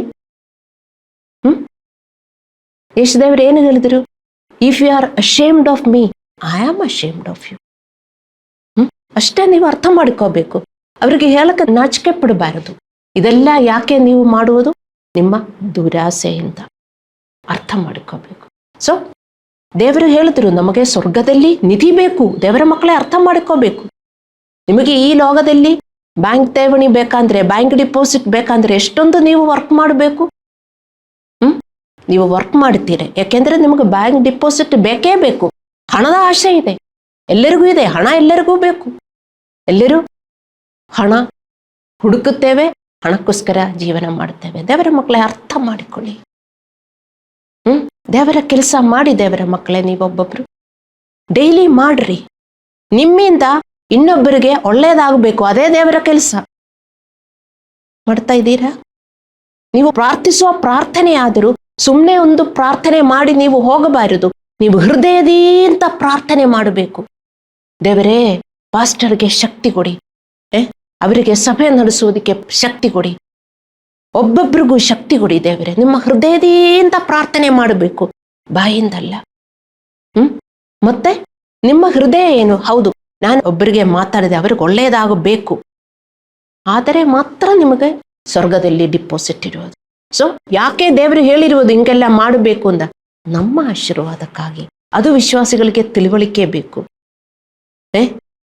ದೇವರಿಗೆ ಏನಾದರೂ ಬೇಕಾ? ನಿಮ್ಗೆ ಏನಾದರೂ ಒಳ್ಳೆಯದಾದರೆ ಪಾಸ್ಟರ್ಗೆ ಏನಾಗುತ್ತದೆ? ದೇವರ ಮಕ್ಕಳೇ, ನೀವು ಯೋಚನೆ ಮಾಡಿ. ನಿಮಗೆ ಒಳ್ಳೆಯದಾಗುತ್ತದೆ. ಸೊ ನಿಮಗೆಲ್ಲರಿಗೂ, ಎಲ್ಲ ವಿಶ್ವಾಸಿಗಳಿಗೂ ಸ್ವರ್ಗದಲ್ಲಿ ನಿಧಿಯನ್ನು ಉಂಟಾಗಬೇಕು. ಎಲ್ಲ ವಿಶ್ವಾಸಿಗಳು ಡೈಲಿ ದೇವರ ರಾಜ್ಯದಲ್ಲಿ ಜೀವಿಸಬೇಕು. ದೇವರ ಮಕ್ಕಳೇ ಅರ್ಥ ಮಾಡಿಕೊಳ್ಳಿ. ಅದಕ್ಕೆ ನಮಗೆ ನೀತಿ ಬೇಕು, ಸಂತೋಷ, ಸಮಾಧಾನ ಪರಿಶುದ್ಧನಲ್ಲಿ ಬೇಕು. ಏನೇ ಕೆಟ್ಟದಾಗಿದ್ದರೂ ತಕ್ಷಣ ನಾವು ಚೇಂಜ್ ಆಗ್ತೇವೆ. ಇಲ್ಲ, ದೇವರು ನನಗೆ ಇಲ್ಲಿಂದ ಒಳ್ಳೇದು ಮಾಡ್ತಾರೆ. ಅದು ಪ್ರಾಕ್ಟೀಸ್ ಮಾಡಿ, ಪ್ರಾಕ್ಟೀಸ್ ಮಾಡಿ, ಪ್ರಾಕ್ಟೀಸ್ ಮಾಡಿನೇ ಎಲ್ಲ ಬರುವುದು. ದೋಸ್ ಹೂ ಪ್ರಾಕ್ಟೀಸ್ ರೈಚೂಸ್ನೆಸ್ ಆರ್ ರೈಚೂಸ್. ನೀತಿ ಅಭ್ಯಾಸ ಮಾಡುವವರು ನೀತಿವಂತರು ಅಂತ 1 ಯೋಹಾನ 3:7 ಬರೆದಿದೆ. ನಾವು ಅಭ್ಯಾಸ ಮಾಡಬೇಕು ಡೈಲಿ. ಅರ್ಥ ಮಾಡಿಕೊಳ್ಳಿ ದೇವರ ಮಕ್ಕಳೇ. ಹಲ್ಲೆಲೂಯ. ಸೊ ದೇವರು ಈ ಜಗತ್ತಿನಲ್ಲಿ ಬ್ಯಾಂಕ್ ಠೇವಣಿ ಇಡಬಾರದು ಎಂದು ಹೇಳುತ್ತಿಲ್ಲ, ಆದರೆ ಅವರು ಹೇಳುವುದು ನಮಗೆ ಸ್ವರ್ಗದಲ್ಲಿ ಠೇವಣಿ ಇರಬೇಕು. ಅರ್ಥ ಮಾಡಿಕೊಳ್ಳಿ ದೇವರ ಮಕ್ಕಳೇ. ನಿಮಗೆ ಸ್ವರ್ಗದಲ್ಲಿ ಠೇವಣಿ ಇರಬೇಕು, ನಿಮಗೆ ಸ್ವರ್ಗದಲ್ಲಿ ಸಂಪತ್ತು ಇರಬೇಕು. ಆ ಸ್ವರ್ಗದಲ್ಲಿ ಸಂಪತ್ತು ಇರಲಿಲ್ಲದಿದ್ದರೆ ಅಲ್ಲಿ ಕ್ರೆಡಿಟ್ ಕಾರ್ಡ್ ನಿಮಗೆ ಯೂಸ್ ಮಾಡಕ್ಕಾಗಲ್ಲ. ಎಲ್ಲರೂ ಈ ಲೋಕದಲ್ಲಿಯೂ ಕ್ರೆಡಿಟ್ ಕಾರ್ಡ್ ಇಟ್ಕೊಂಡಿದ್ದಾರೆ. ಯೇಸು ಕ್ರಿಸ್ತನಲ್ಲಿ ಬಂದು ದೇವರಿಂದ ಒಂದು ಕ್ರೆಡಿಟ್ ಕಾರ್ಡ್ ತಕೊಂಡ್ಬಿಟ್ಟು ನೀವು ಜೀವನ ಮಾಡ್ತಾ ಇದ್ದೀರಾ? ಸ್ವೈಪ್ ಮಾಡುವುದು, ದೇವರೇ ಅದು ಕೊಡಿ, ದೇವರೇ ಇದು ಕೊಡಿ, ನಾನು ಕೊಡ್ತೀನಿ ದೇವರೇ, ಮಾಡ್ತೀನಿ ದೇವರೇ, ಮಾಡ್ತೀನಿ, ಈಗ ಕೊಟ್ಟು ಬಿಡಿ. ಎಷ್ಟೊಂದು ನಿಮ್ಗೆ ಸ್ವೈಪ್ ಮಾಡಕ್ಕಾಗತ್ತೆ ದೇವರ ಮಕ್ಕಳೇ? ದೇವರ ರಾಜ್ಯದಲ್ಲಿ ಡಿಪಾಸಿಟ್ ಮಾಡಿ ಪ್ರಾರ್ಥಿಸಿ. ನಿಮಗಿದಾಗ್ತಾ ಇಲ್ಲದಿದ್ದರೆ ನೀವು ಅರ್ಥ ಮಾಡಿಕೋಬೇಕು. ಆ ನೀತಿಗದೆಯಲ್ಲಿ ಹೇಳುವ ಮುಳ್ಳಿನ ಒಳಗಡೆ ಬಿತ್ತಿರುವ ಬೀಜಗಳಂತೆ ನಿಮ್ಮ ಹೃದಯದಲ್ಲಿ ತುಂಬಾ ಮುಳ್ಳುಗಳಿದೆ. ಅದು ನೀವು ಬಿಸಾಕೋದಿಲ್ಲ. ಯಾಕೆ? ನೀವು ಮೂರ್ಖರಾಗಿ ಈ ಲೋಕದಲ್ಲಿ ಜೀವನ ಮಾಡುತ್ತೀರಿ. ಅರ್ಥ ಮಾಡಿಕೊಳ್ಳಿ ದೇವರ ಮಕ್ಕಳೇ. ಮತ್ತೆ ಮತ್ತಾಯ 6:11 ಈ ಪ್ರಾರ್ಥನೆಯನ್ನು ಪ್ರಾರ್ಥಿಸಲು ಯೇಸುದೇವರು ನಮಗೆ ಕಳಿಸಿದನು. ನಮ್ಮ ಅನುದಿನದ ಆಹಾರವನ್ನು ಈ ಹೊತ್ತು ದಯಪಾಲಿಸು. ನೀವು ಪ್ರಾರ್ಥಿಸುತ್ತೀರಾ? Give us this day our daily bread. Daily self control, daily ದೇವರ ಕೆಲಸ, ಡೈಲಿ. ನಾನೊಂದು ದಿನ ಅಲ್ಲಾಂದ್ರೆ ಸಭೆ ಒಂದು ದಿನ ಚೆನ್ನಾಗಿ ಪ್ರಾರ್ಥಿಸಲಿಲ್ಲದಿದ್ದರೆ ನನಗೆ ಇಲ್ಲಿಂದ ಚೆನ್ನಾಗಿ ಬೋಧಿಸೋದಕ್ಕಾಗುವುದಿಲ್ಲ. ನಿಮಗೆ ಗೊತ್ತಾ? ಲಾಸ್ಟ್ ವೀಕ್ ನಾನು ಚೆನ್ನಾಗಿ ಬೋಧಿಸಿದೆ ಎಂದು ತಿಳ್ಕೊಂಡು ಈ ವಾರ ನನಗೆ ಬೋಧಿಸೋದಕ್ಕಾಗಲ್ಲ. ಪ್ರಾರ್ಥನೆಯ ಕೊರತೆ ಇದ್ರೆ, ಬಯಕೆಯ ಕೊರತೆ ಇದ್ರೆ, ಬಯಕೆನೂ ಬೇಕು. ನಿಮಗೆ ಹೊಟ್ಟೆ ಹಸಿವಾದಾಗ ಸುಮ್ಮನೆ ಏನಾದರೂ ನೀವು ತಿಂದೀರಾ? ನಿಮಗೆ ಬಯಕೆ ಇದೆ, ಅಯ್ಯೋ ತುಂಬಾ ಹೊಟ್ಟೆ ಹಸಿತಾ ಇದೆ, ನನಗೇನಾದರೂ ತಿನ್ನಬೇಕು. ನೀವು ಆರ್ಡರ್ ಮಾಡ್ತೀರಿ, ಅಲ್ಲಾಂದ್ರೆ ಏನಾದರೂ ಕಿಚನಲ್ಲಿ ಇದ್ರೆ ನೀವು ತಿಂತೀರಿ, ಅಲ್ಲಾಂದ್ರೆ ನೀವೇ ಅಡಿಗೆ ಮಾಡಿಕೊಂಡು ತಿಂತೀರಿ. ಯಾಕೆ? ಆ ಬಯಕೆ ಇದೆ, ಹೊಟ್ಟೆ ಹಸಿತಾ ಇದೆ, ನನಗೇನಾದರೂ ತಿನ್ನಬೇಕು ಅಂತ. ಆ ಬಯಕೆಯಿಂದ ನೀವು ಮಾಡುವುದು. ಅದೇ ತರ ದೇವರ ರಾಜ್ಯದಲ್ಲಿ ಎಲ್ಲ ನಮಗೆ ಆ ಬಯಕೆ ಬೇಕು. ಹೌದು, ನನಗೆ ಸೆಲ್ಫ್ ಕಂಟ್ರೋಲ್ ಬೇಕು, ನಾನು ದೇವರ ಪಾತ್ರದಲ್ಲಿ ನಾನು ಬೆಳೆಯಬೇಕು, ನನ್ನಲ್ಲಿ ಪ್ರೀತಿ, ಸಂತೋಷ, ಸಮಾಧಾನ, ಲವ್, ಜಾಯ್, ಪೀಸ್, ಪೇಷನ್ಸ್ ಎಲ್ಲ ನನ್ನಲ್ಲಿ ಬೆಳೆಯಬೇಕು. ಸೆಲ್ಫ್ ಕಂಟ್ರೋಲ್ ಅದು ಒಂದು ಫ್ರೂಟ್ ಆಫ್ ಸ್ಪಿರಿಟ್ ಆಗಿದೆ. ನಿಮಗೆ ಬಯಕೆ ಇದ್ರೆ ಸೆಲ್ಫ್ ಕಂಟ್ರೋಲ್ ಬರಲ್ಲ. ದೇವರ ಮಕ್ಕಳೇ, ಬರಲ್ಲ ಹೇಳಿ, ಬರಲ್ಲ. ತುಂಬಾ ಹೊಟ್ಟೆ ಹಸಿತಾ ಇದೆ. ಕೆಲವರು ನಾನು ನೋಡ್ತಾ ಇದ್ದೆ, ಸ್ವಲ್ಪ ಚಾಕ್ಲೇಟ್ ಆರ್ಡರ್ ಮಾಡ್ತಾರೆ, ಯಾಕಂದ್ರೆ ತಕ್ಷಣ ಏನಾದರೂ ತಿನ್ಬೇಕಲ್ಲ. ಬಯಕೆ ಇದೆ, ತುಂಬಾ ಹೊಟ್ಟೆ ಹಸಿವು. ಅದೇ ತರ ಸೆಲ್ಫ್ ಕಂಟ್ರೋಲ್ಗೋಸ್ಕರ, ಅದು ಅಲ್ಲ ದೇವರ ಮಕ್ಕಳೇ, ದೇವರ ರಾಜ್ಯದಲ್ಲಿ ಕೆಲಸ ಮಾಡುವುದಕ್ಕೋಸ್ಕರನು ಬಯಕೆ ಬೇಕು. ಆದರೆ ಮಾತ್ರ ನಿಮಗೆ ಡಿಪಾಸಿಟ್ ಇರುವುದು. ನಾನು ಒಂದು ಮೆಸೇಜ್ ಕೊಟ್ಟಿದೆ, ಸ್ವರ್ಗದಲ್ಲಿ ಹೇಗೆ ಡಿಪಾಸಿಟ್ ಮಾಡುವುದು ಅಂತ. ಅದು ಕೇಳಿಸ್ಕೊಂಡು ಹೋದ್ಮೇಲೇನು ನಿಮಗೇನಾದರೂ ಡಿಪಾಸಿಟ್ ಇದೆಯಾ? ಏನಾದರೂ ನೀವು ಮಾಡ್ತಾ ಇದ್ದೀರಾ? ಅದಾದ್ಮೇಲೆ ಈ ಲೋಕದಲ್ಲಿ ನೀವು ಕೆಲಸ ಮಾಡಿ ಎಷ್ಟೊಂದು ದುಡ್ಡು ಬಂದಿರಬಹುದು ನಿಮಗೆ, ಅಲ್ಲವೇ? ಅರ್ಥ ಮಾಡಿಕೊಳ್ಳಿ ದೇವರ ಮಕ್ಕಳೇ. ಸೊ ನಮ್ಮ ದೈನಂದಿನ ಸ್ವರ್ಗೀಯ ರೊಟ್ಟಿಯನ್ನು ನಾವು ತಿರಸ್ಕರಿಸಬಾರದು. ನೀವು ತಿರಸ್ಕರಿಸ್ತಾ ಇದ್ದೀರಾ? ಲೌಕಿಕ ವಿಷಯಗಳಿಗಾಗಿ ದುರಾಸೆಯಿಂದ ಮತ್ತು ಆಸಕ್ತಿಯಿಂದ ನಿಮ್ಮ ಸಮಯವನ್ನು ಕಳೆಯುವ ಮೂಲಕ ಸ್ವರ್ಗದಲ್ಲಿ ನಿಧಿಯನ್ನು ಗೆಲ್ಲಿಸುವ ನಿಮ್ಮ ಪ್ರಯತ್ನಗಳನ್ನು ನೀವು ತಿರಸ್ಕರಿಸಬಾರದು. ಈ ಲೋಕದಲ್ಲಿ ಸಮಯ ಕಳೆದು, ಎಲ್ಲದಕ್ಕೂ ಸಮಯ ಕಳೆದು, ನಾನು ಹೇಳಿದೆಯಲ್ಲ, ನಂಡರು ಕರೀತಾರೆ, ಅವರು ಕರೀತಾರೆ, ದೇವರ ಕೆಲಸ ಬಿಟ್ಬಿಟ್ಟು ಎಲ್ಲೂ ಹೋಗಬಾರದು ದೇವರ ಮಕ್ಕಳೇ. ನಿಮ್ಮ ಪ್ರೇಯರ್ ಟೈಮ್ ಬಿಟ್ಟು ನೀವು ಏನು ಮಾಡಬಾರದು. ಅರ್ಥ ಮಾಡಿಕೊಳ್ಳಿ. ಇದೆಲ್ಲ ನೀವು ಮಾಡುವುದು ಯಾಕೆ? ದೇವರ ಭಯ ಇಲ್ಲ, ಅದಕ್ಕೆ. ಹಲ್ಲೆಲೂಯಾ. ಅದು ನಿಮ್ಮಲ್ಲಿ ಬೆಳೆಯುತ್ತಿರುವ ದುರಾಸೆಯ ಪಾಪ.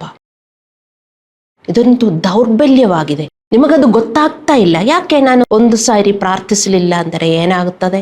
ಒಂದು ಸಾರಿ ಸೇವೆ ಮಾಡಲಿಲ್ಲ ಅಂದರೆ, ನಾನು 2 ವಾರ ಇಲ್ಲಿ ನಿಂತ್ಕೊಳ್ಳುವುದಿಲ್ಲ, ಏನಾಗುತ್ತದೆ? ನೀವೇ ಬಂದು ಪ್ರೀಚ್ ಮಾಡಿ. ನನಗೆ ಯಾರನ್ನಾದ್ರೂ ಹೇಳಬಾರದಾ?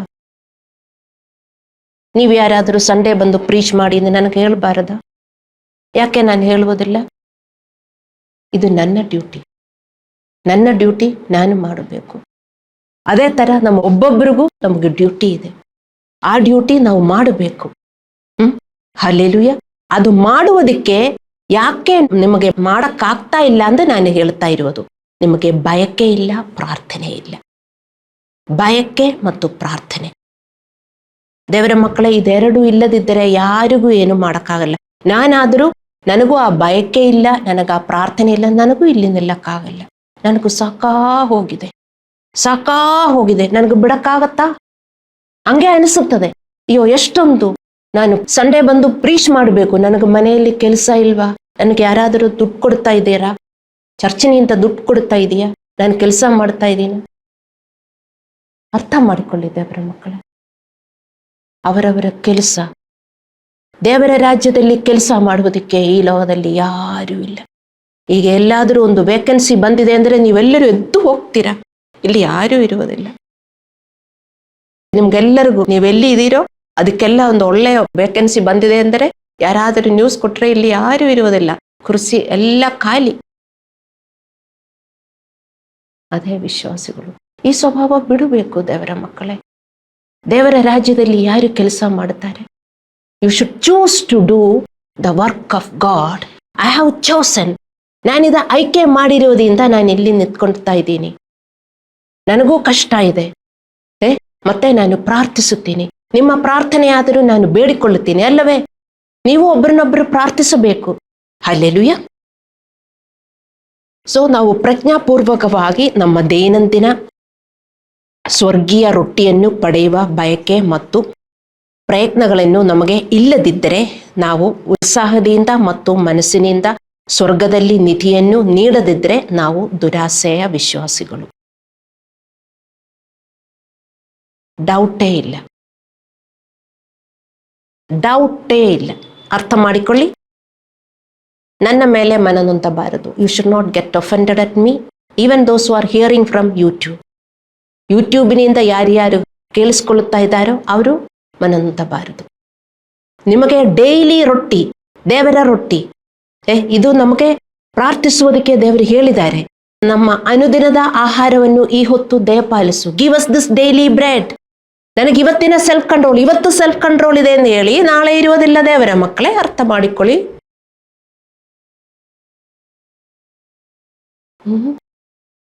ನಿನ್ನೆ ನನಗೂ ಸ್ವಲ್ಪ ಸೆಲ್ಫ್ ಕಂಟ್ರೋಲ್ ಬಂದಿತ್ತು, 2 ದಿನ ಪ್ರಾರ್ಥನೆ ಏನು ಬೇಡ, ಹಂಗೆ ಬರುತ್ತೆ ಅಂತ. ಬರಲ್ಲ. ಬಯಕೆ ಇರಬೇಕು, ಬಯಕೆ ಇರಬೇಕು, ಪ್ರಾರ್ಥನೆ ಬೇಕು. ಇಲ್ಲದಿದ್ದರೆ ನಮಗೆ ಆಗೋದಿಲ್ಲ. ಸೊ ನಿಮಗೆ ಆ ಬಯಕೆ ಇಲ್ಲದಿದ್ದರೆ ನೀವು ದುರಾಸೆಯ ವಿಶ್ವಾಸಿ ಎಂದು ನೀವು ಒಪ್ಪಿಕೊಳ್ಳಬೇಕು ಮತ್ತು ದೇವರ ಹತ್ರ ದೇವರೇ ಕ್ಷಮಿಸಿಯಿಂದ ನೀವು ದೇವರನ್ನು ಬೇಡಿಕೊಳ್ಳಬೇಕು. ಹಲ್ಲೆಲೂಯಾ. ವಿಶ್ವಾಸಿಗಳಲ್ಲಿನ ದುರಾಸೆಯ ಮೂಲವು ರಾಜಿಯಾದ ಆಧ್ಯಾತ್ಮಿಕ ಜೀವನದ ಫಲವನ್ನು ನೀಡುತ್ತದೆ. ಯಾಕೆ? ಯಾರಿಗೂ ಅನುಸರಣೆ ಮಾಡೋಕ್ಕಾಗಲ್ಲ. ಅನುಸರಣೆ ತುಂಬ ಕಷ್ಟವಾಗುವುದು ವಿಶ್ವಾಸಿಗಳಿಗೆ. ಯಾಕೆ? ದುರಾಸೆಯ ಪಾಪ ಅವರಲ್ಲಿ ಇರುವುದರಿಂದ. ಅವರು ವಿಧೇಯತೆಯನ್ನು ಮುಂದೂಡುತ್ತಾರೆ. ಸೋಮಾರಿತನ ಮತ್ತು ದೇವರ ಭಯದ ಕೊರತೆ ದುರಾಸೆಯ ಇದರ ಫಲಗಳು. ಭಯಕ್ಕೆ ಇದ್ದರೆ ಎಲ್ಲ ಮಾಡಬಹುದು. ದೇವರ ಮಕ್ಕಳೇ ಅರ್ಥ ಮಾಡಿಕೊಳ್ಳಿ.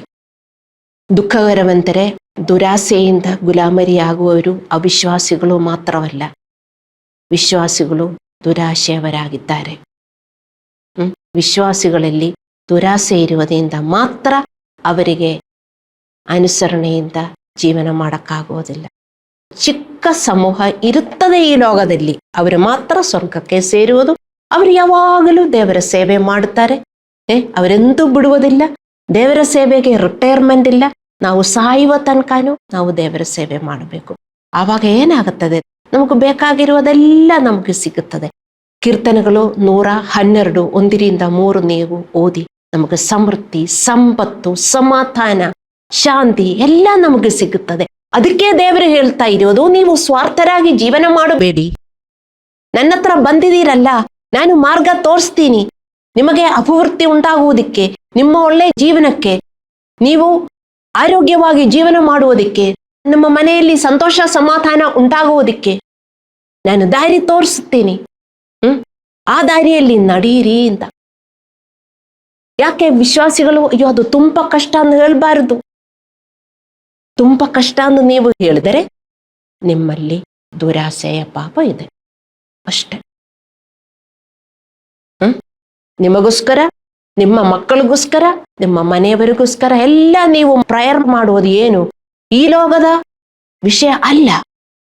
ನಿಮ್ಮ ಮಕ್ಕಳಿಗೆ, ನಿಮ್ಮ ಗಂಡನಿಗೆ, ನಿಮ್ಮ ಹೆಂಡತಿಗೆ, ನಿಮ್ಮ ಮನೆಯಲ್ಲಿ ಯಾರೇ ಇರಲಿ ಅವರಿಗೆಲ್ಲ ನೀವೇನು ಪ್ರೇಯರ್ ಮಾಡಬೇಕು? ದೇವರೇ ಸ್ವರ್ಗದಲ್ಲಿ ಸಂಪತ್ತುಂಟಾಗಬೇಕು ಅವರಿಗೆ. ಇವರಂಗೆ ಚೇಂಜ್ ಆಗ್ತಾರೆ, ಅವರಿದೆಲ್ಲ ವಿಶ್ವಾಸ ಮಾಡುವುದಿಲ್ಲ ಅಂತ ನೀವು ಹೇಳಬಾರದು.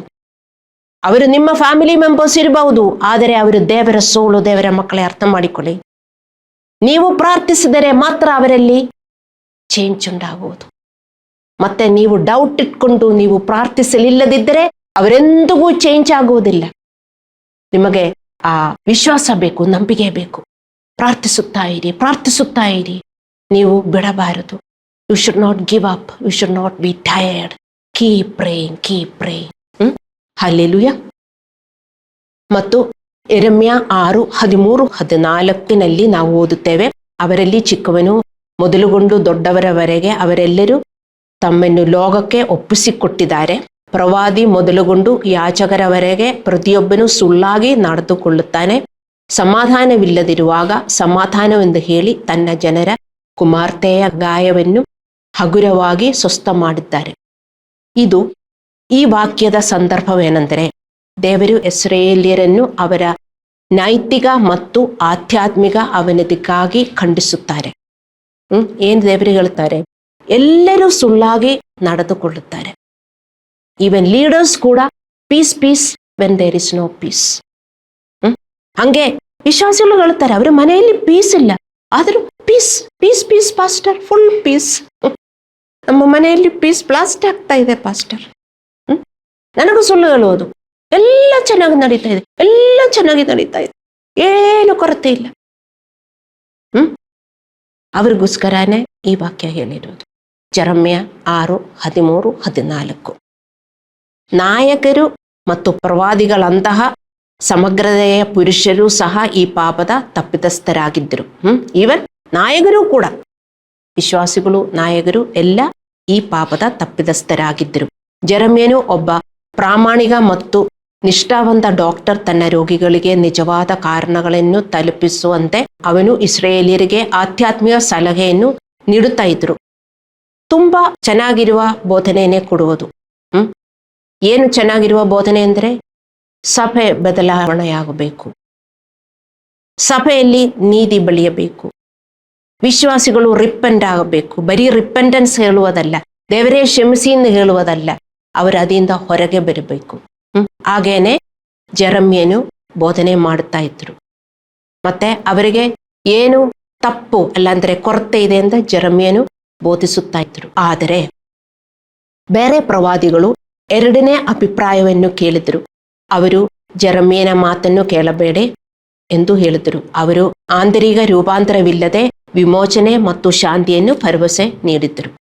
ಹಾಗೆ ಯೆರೆಮೀಯ 6:14 ಹೇಳುತ್ತದೆ, ಸಮಾಧಾನವಿಲ್ಲದಿದ್ದರೂ ಸಮಾಧಾನ ಎಂದು ಹೇಳಿ ನನ್ನ ಜನರ ಗಾಯವನ್ನು ಮೇಲೆ ಮೇಲೆ ವಾಸಿ ಮಾಡುತ್ತಿದ್ದರು. ಏನು, ಒಬ್ಬರಿಗೆ ರೋಗ ಬಂದರೆ ಅಲ್ಲಾಂದ್ರೆ ಏನಾದರೂ ಕೆಟ್ಟದಾಗಿದ್ದರೆ ಬೈಬಲಲ್ಲಿ ಏನು ಬರೆದಿದೆ? ನಾವು ದೇವರ ಹತ್ರ ಕ್ಷಮಾಪಣೆ ಹೇಳಬೇಕು. ದೇವರ ದಾರಿಯಲ್ಲಿ ಕೆಟ್ಟದೆಲ್ಲ ಬರ್ತದ? ದೇವರು ನಮ್ಮ ಜೊತೆ ಇದ್ದಾರೆ. ದೇವರ ದಾರಿಯಲ್ಲಿ ಕೆಟ್ಟದು ಬರ್ತದ? ರೋಗ ಬರ್ತದ? ಆಕ್ಸಿಡೆಂಟ್ಸ್ ಬರ್ತದ? ಇಲ್ಲ. ಹಣಕಾಸಿಗೆ ಕೊರತೆ ಬರ್ತದ? ಇಲ್ಲ. ದೇವರ ದಾರಿಯಲ್ಲಿ ಎಲ್ಲ ಸಮೃದ್ಧಿ ಇರ್ತದೆ. ಆದರೆ ನಾವು ದೇವರ ದಾರಿಯಿಂದ ಬಿಟ್ಟು ಈ ಲೋಕದ ದಾರಿಯಲ್ಲಿ, ನಮ್ಮ ದಾರಿಯಲ್ಲಿ ನಡೆಯೋದಕ್ಕೆ ಶುರು ಮಾಡಿದಾಗ ಇದೆಲ್ಲ ಆಯಿತು ಎಂದು ನಾವು ಅರ್ಥ ಮಾಡಿಕೋಬೇಕು. ಮತ್ತೆ ದೇವರಿಗೆ ಕ್ಷಮಾಪಣೆ ಅರ್ಪಿಸಿ ಮತ್ತು ದೇವರ ದಾರಿಯಲ್ಲಿ ನಾವು ಬರಬೇಕು. ಆದರೆ ಮಾತ್ರ ನಮಗೆ ಸಮಾಧಾನ ಸಿಗುವುದು, ಆದರೆ ಮಾತ್ರ ನಮಗೆ ಬಿಡುಗಡೆ ಉಂಟಾಗುವುದು, ಮತ್ತೆ ರೋಗ ವಾಸಿಯಾಗುವುದು. ಆದಾದ್ದರಿಂದ ಅವರು ಶಾಂತಿಯನ್ನು ಬೋಧಿಸುತ್ತಿದ್ದರು, ಅವರ ಜನರಲ್ಲಿ ಶಾಂತಿ ಇರುವುದಿಲ್ಲ. ನೀವು ಶಾಂತಿಯ ಸುವಾರ್ತೆಯನ್ನು ನೀವು ಕೇಳಿಸ್ಕೊಂಡರು, ನಿಮಗೆ ಶಾಂತಿ ಇಲ್ಲದಿದ್ದರೆ ನೀವು ಸರಿಯಾದ ಬೋಧನೆಯನ್ನು ನೀವು ಅನುಸರಣೆ ಮಾಡುತ್ತಾ ಇಲ್ಲ ಅಂತ ಅರ್ಥ. ಅನುಸರಣೆ ಮಾಡಲಿಲ್ಲದಿದ್ದರೆ ಯಾರಿಗೂ ಶಾಂತಿ ಸಿಗುವುದಿಲ್ಲ. ದೇವರ ಮಕ್ಕಳು ತಮ್ಮ ಹಳೆಯ ಪಾಪದಲ್ಲಿ ಯಾವುದೇ ರೂಪಾಂತರವಿಲ್ಲದೆ ಬದುಕುವುದನ್ನು ಮುಂದುವರಿಸಿದಾಗ ಅವರಲ್ಲಿ ಶಾಂತಿ ಇರುವುದಿಲ್ಲ. ನಾವು ಹಳೆಯ ಜೀವನ ಮುಂದುವರಿಸಿ ಬರೀ ಪ್ರಾರ್ಥನೆ ಮಾಡಿಕೊಂಡು ಜೀವನ ಮಾಡಿದರೆ ಮತ್ತೆ ಕ್ರೆಡಿಟ್ ಕಾರ್ಡಲ್ಲಿ ಎಲ್ಲ ಸ್ವೈಪ್ ಮಾಡಿ, ಇಲ್ಲ ನನಗದು ದೇವರು ಕೊಟ್ಟಿದ್ದಾರೆ, ನನಗೆ ಇದು ದೇವರು ಕೊಟ್ಟಿದ್ದಾರೆ, ಸ್ವೈಪ್ ಮಾಡಿರುವುದು ಅವರಿಗೂ ಗೊತ್ತಿಲ್ಲ. ದೇವರಿಂದ ಕ್ರೆಡಿಟ್ ಕಾರ್ಡ್ ಇಸ್ಕೊಂಡ್ಬಿಟ್ಟು ಸ್ವೈಪ್ ಮಾಡಿರೋದು ಅಂತ ಅವರಿಗೆ ಗೊತ್ತಿಲ್ಲ. ಇಲ್ಲ, ನಾನು ಮೊನ್ನೆ ಪ್ರಾರ್ಥಿಸಿದೆ, ಇದು ಹಿಂಗಾಯಿತು, ಇನ್ನೊಂದು ದಿನ ಪ್ರಾರ್ಥಿಸಿದೆ, ಅದು ಹಂಗಾಯಿತು, ನನಗೆಲ್ಲ ಚೆನ್ನಾಗಿ ಹೋಗಿದೆ ಅಂತ ಅವರಿಗೆ ಹೇಳುತ್ತಾರೆ. ಇನ್ನೊಂದು ಸತ್ಯ, ದುರಾಸೆ ಮೂಲ ತೆಗೆದುಕೊಂಡಾಗ ಕೃತಜ್ಞತೆ ಬೆಳೆಯಲು ಸಾಧ್ಯವಿಲ್ಲ ಮತ್ತು ದೇವರನ್ನು ಮರೆತು ಬಿಡಲಾಗುತ್ತದೆ. ದುರಾಸೆಯು ಮತ್ತು ಕೃತಜ್ಞತೆಯು ಒಟ್ಟಿಗೆ ಹೋಗುವುದಿಲ್ಲ. ದುರಾಸೆ ಇರುವುದಲ್ಲಿ ದೇವರೆಷ್ಟು ಕೊಟ್ಟಿದ್ದರೂ ಮತ್ತು ದೇವರಿಗೆ ದೂರು ನೀಡುತ್ತಾರೆ. ಅಯ್ಯೋ ನನಗೆ ಯಾಕೆ ಹಿಂಗಾಯಿತು ಒಂದು ಅವರಿಗೆ ಸಮಾಧಾನ ಇಲ್ಲ, ಅವರಿಗೆ ಸಂತೋಷ ಇರುವುದಿಲ್ಲ. ಮತ್ತು ದುರಾಶೆಯು ನಮಗೆ ಜೀವನದಲ್ಲಿ ಹೆಚ್ಚು ಭಯವನ್ನು ಉಂಟು ಮಾಡುತ್ತದೆ. ಕೃತಜ್ಞತೆ ಮತ್ತು ದುರಾಸೆಗಳು ಟ್ವಿನ್ಸ್, ಅವಳಿಗಳಂತೆ. ಅರ್ಥ ಮಾಡಿಕೊಳ್ಳಿ ದೇವರ ಮಕ್ಕಳೇ. ಹಲ್ಲೆಲೂಯಾ. ದುರಾಸೆಯು ನಿಮ್ಮ ಆಧ್ಯಾತ್ಮಿಕ ಕಣ್ಣುಗಳನ್ನು ಕುರುಡಾಗಿಸುತ್ತದೆ ಮತ್ತು ಇದು ಕಾರಣ ನೀವು ಸಮಸ್ಯೆಗಳನ್ನು ಎದುರಿಸಿದಾಗಲೆಲ್ಲ ನೀವು ನಿಮ್ಮ ನಂಬಿಕೆಯನ್ನು ಕಳೆದುಕೊಳ್ಳುತ್ತೀರಿ ಮತ್ತು ನಿಮ್ಮಲ್ಲಿ ಭಯವನ್ನು ಹೆಚ್ಚಿಸುತ್ತದೆ.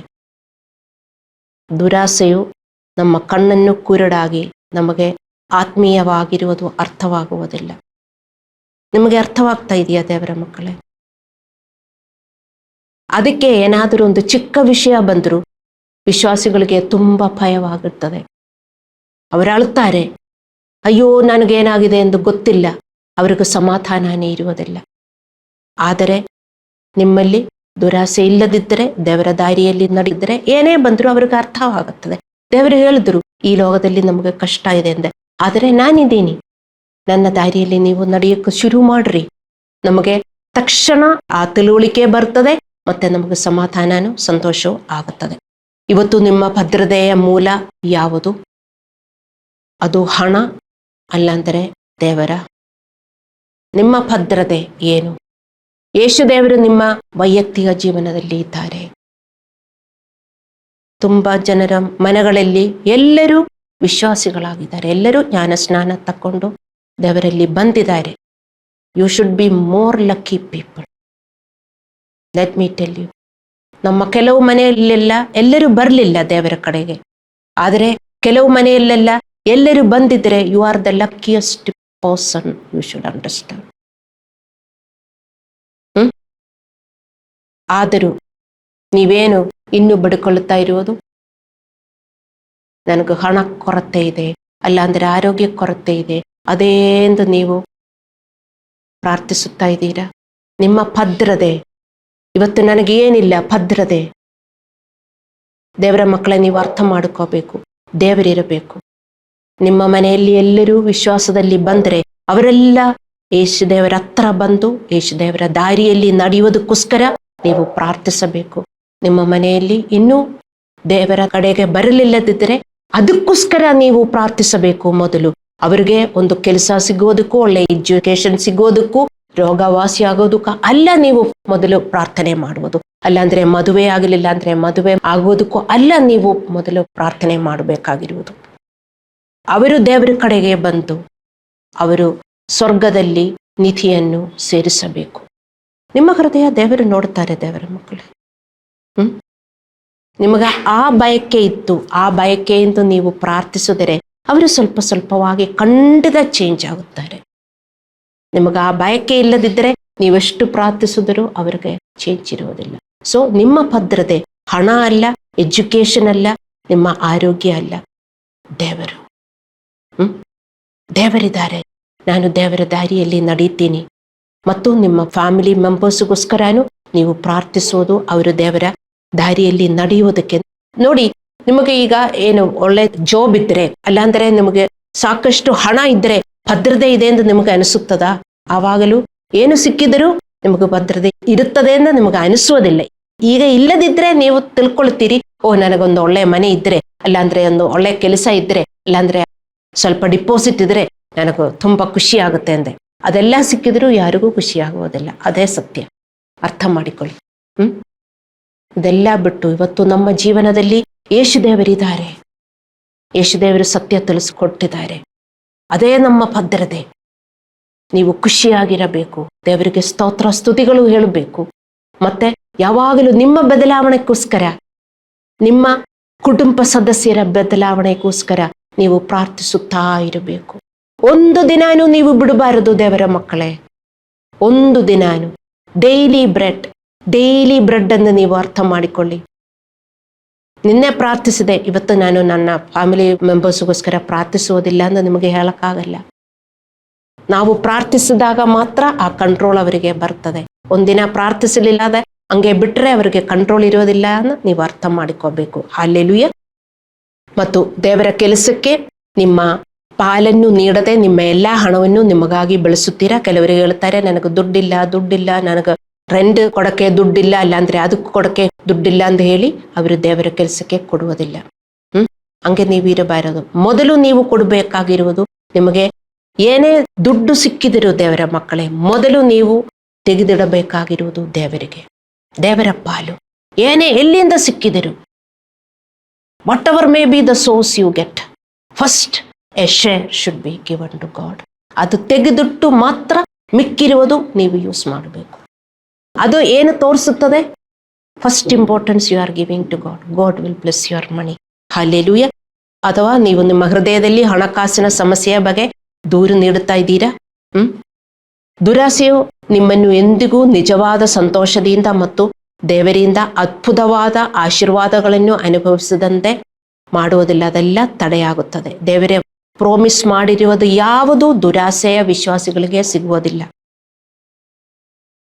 ದೇವರ ಪ್ರಾಮಿಸಸ್ ನಮಗೆಲ್ಲ yes and amen, yes and amen, ಹೌದು ಅಂತ. ಆದರೆ ನಾವು ದುರಾಸೆಯಿಂದ ಜೀವನ ಮಾಡಿದರೆ ಯಾವುದು ಬಂದು ಸೇರುವುದಿಲ್ಲ. ದೇವರ ಚಿತ್ತ ದೇವರು ತಿಳಿಸ್ಕೊಡ್ತಾರೆ, ಆ ಚಿತ್ತ ಯಾವುದೂ ನೆರವೇರುವುದಿಲ್ಲ. ಅರ್ಥ ಮಾಡಿಕೊಳ್ಳಿ ದೇವರ ಮಕ್ಕಳು. ಆದರೆ ನೀವು ಹೆಚ್ಚು ದೇವರನ್ನು ಹೊಂದಲು ಬಯಸಿದರೆ ಮತ್ತು ಹೆಚ್ಚು ದೇವರ ರಾಜ್ಯವನ್ನು ಹುಡುಕಿದರೆ, ಏನು ದೇವರ ರಾಜ್ಯ? ಸಂತೋಷ, ಸಮಾಧಾನ, ನೀತಿ, ಪರಿಶುದ್ಧಾತ್ಮನಲ್ಲಿ ನಿಮಗೆ, ನಿಮ್ಮ ಫ್ಯಾಮಿಲಿಯವರಿಗೆ, ನಿಮಗೆ, ನಿಮ್ಮ ಫ್ಯಾಮಿಲಿಯವರಿಗೆ, ನನಗೂ, ನನ್ನ ಚರ್ಚ್ಗೂ, ನನ್ನ ಫ್ಯಾಮಿಲಿ, ನೀವು ಅದೇ ನನಗೂ ಪ್ರಾರ್ಥಿಸಬೇಕಾಗಿರೋದು. ನನಗೂ ಬೇರೆ ಏನು ಬೇಡ. ನನಗೂ ದೇವರ ರಾಜ್ಯ ಬೇಕು. ನನ್ನ ಫ್ಯಾಮಿಲಿ ಮೆಂಬರ್ಸ್ಗೂ ನೀವು ಅದು ಮಾತ್ರ ಪ್ರಾರ್ಥಿಸಬೇಕು. ಅವ್ರಿಗೆ ಬೇರೆ ಏನು ಬೇಡ. ನಾನು ಪ್ರಾರ್ಥಿಸೋದು ಅದು ಮಾತ್ರ. ನನ್ನ ಯಜಮಾನರು, ನನ್ನ ಮಕ್ಕಳು ಸ್ವರ್ಗದಲ್ಲಿ ನಿಧಿ ಮಾಡಬೇಕು. ನಿಮಗೋಸ್ಕರ ಎಲ್ಲ ನಾನು ಪ್ರಾರ್ಥಿಸೋದು ಅದೇ. ನೀವು ಅದೇ ಪ್ರಾರ್ಥಿಸಬೇಕಾಗಿರುವುದು. ನಿಮಗೂ, ನಿಮ್ಮ ಫ್ಯಾಮಿಲಿ ಮೆಂಬರ್ಸ್ಗೂ, ನಿಮ್ಮ ಚರ್ಚ್ಗೂ, ನಿಮ್ಮ ಪಾಸ್ಟರ್ಗೂ, ಪಾಸ್ಟರ್ ಫ್ಯಾಮಿಲಿಗೂ. ಅರ್ಥ ಮಾಡಿಕೊಳ್ಳಿ ದೇವರ ಮಕ್ಕಳೇ. ಹಲ್ಲೆಲೂಯಾ. ಆವಾಗ ಪ್ರಾರ್ಥಿಸಿದ್ರೆ ದೇವರು ಕೊಡ್ತಾರೆ ಅಲ್ಲವೇ? ಸೊ ನಮಗೆ ದೇವರು ಸಿಗುತ್ತದೆ. ಶಾಂತಿ, ಸಂತೋಷ, ಸಂಪತ್ತು, ಆರೋಗ್ಯ ಇತ್ಯಾದಿಗಳನ್ನು ನಾವು ಹೊಂದಿರುತ್ತೇವೆ. ಹಲ್ಲೆಲೂಯಾ. ವಿಶ್ವಾಸಿಗಳೇ, ಬುದ್ಧಿವಂತಿಕೆಯನ್ನು ಹೊಂದಿರಿ. ನಾವು ಕಣ್ಣುಗಳನ್ನು ಮುಚ್ಚಿ ಪ್ರಾರ್ಥನೆ ಮಾಡೋಣ.